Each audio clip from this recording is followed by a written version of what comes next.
네, 마지막으로는 이제 정말 영화 같은 이야기 한번 소개해 드리도록 하겠습니다. 비트코인을 법정화폐로 만든 나라가 있다는 거 혹시 아시는지 모르겠는데요. 바로 중미의 작은 나라인 엘살바도르입니다. 엘살바도르는 2021년 9월에 세계 최초로 비트코인을 공식 화폐로 인정을 했고요. 앞으로는 현금 대신 코인으로 모든 걸 살 수 있는 나라를 만들겠다라고 선언을 하기도 했습니다. 엘살바도르는 중미에 있는 작고 아담한 나라입니다. 그런데 사실 이 나라는 자국 화폐가 없습니다. 한때는 콜론이라는 자체 화폐를 쓰기도 했지만 워낙 가치가 불안정하다 보니까 국민들 사이에서는 점점 외면을 받게 됐고요. 결국 2001년에 콜론을 폐지하고 미국 달러만을 법정화폐로 쓰긴 했습니다. 그런데 문제는 코로나 팬데믹 시기에 터졌는데요. 미국이 경기 부양을 위해서 돈을 마구 풀기 시작하면서 엘살바도르는 자기 통화가 없는데 외부 정책 하나에 물가가 출렁이는 현실을 그대로 겪게 된 겁니다. 이 상황에서 부켈레 대통령은 한 가지 결단을 내리게 됩니다. 이제 미국 달러 말고 다른 선택지가 필요하다. 그래서 꺼내든 게 바로 비트코인이었습니다. 여기에 또 하나 중요한 배경이 있습니다. 바로 송금 경제입니다.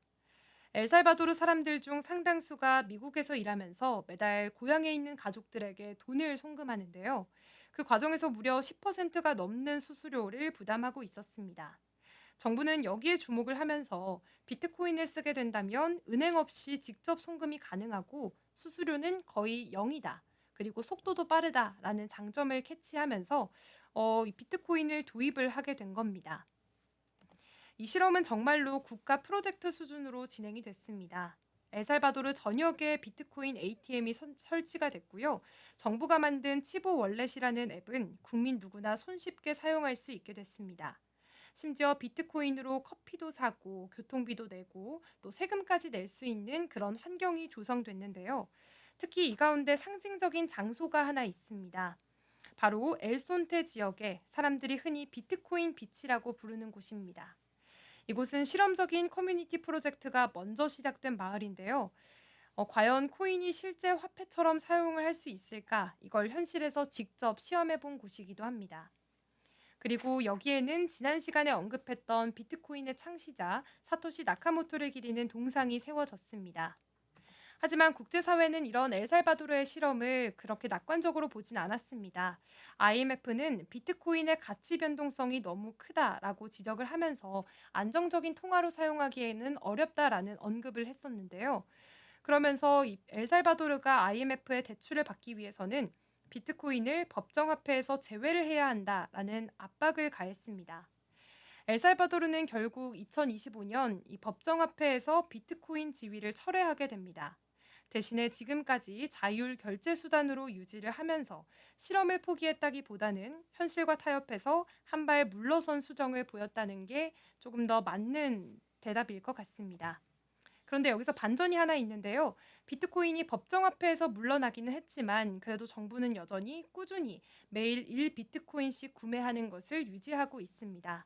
오히려 가격이 하락했을 때는 추가적으로 매입하는 모습도 보여져 왔고요.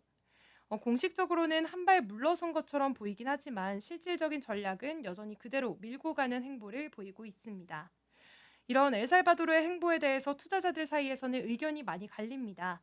일부에서는 엘살바도르가 비트코인 국가를 준비하고 있는 것 아니냐 하는 분석까지도 나오고 있습니다. 엘살바도르의 이런 실험들은 분명 논란도 많지만 다른 나라에게는 하나의 참고서가 되고 있습니다. 중앙아프리카 공화국은 은행 시스템이 거의 무너진 상황에서 엘살바도르에 이어서 세계 두 번째로 비트코인을 법정 통화로 채택했고요. 또 아르헨티나에서는 하비에르 밀레이 대통령이 자국 통화를 아예 없애고 미국 달러와 비트코인을 병행하는 정책을 제시하기도 했습니다. 또 남미의 수리남과 중미의 파나마도 각각 비트코인 법제화, 결제 인프라 구축, 그리고 블록체인 기반 행정 시스템 도입을 논의하고 있는데요.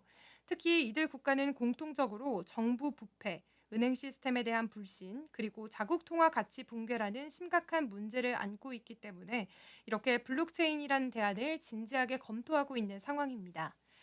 이런 흐름들을 봤을 때 암호화폐는 이제 단순한 투자 수단을 넘어서 정치 경제 구조를 바꾸는 열쇠이자 사회 혁신의 도구로까지 확장되고 있다는 걸 알 수 있었습니다. 자, 오늘 여러 가지 코인 이슈들 함께 살펴봤고요. 저는 다음 시간에도 여러분이 궁금해하실 다양한 이야기들 가지고 찾아오도록 하겠습니다. 지금까지 김고은의 코인 썰전이었습니다. 시청해주신 여러분 고맙습니다.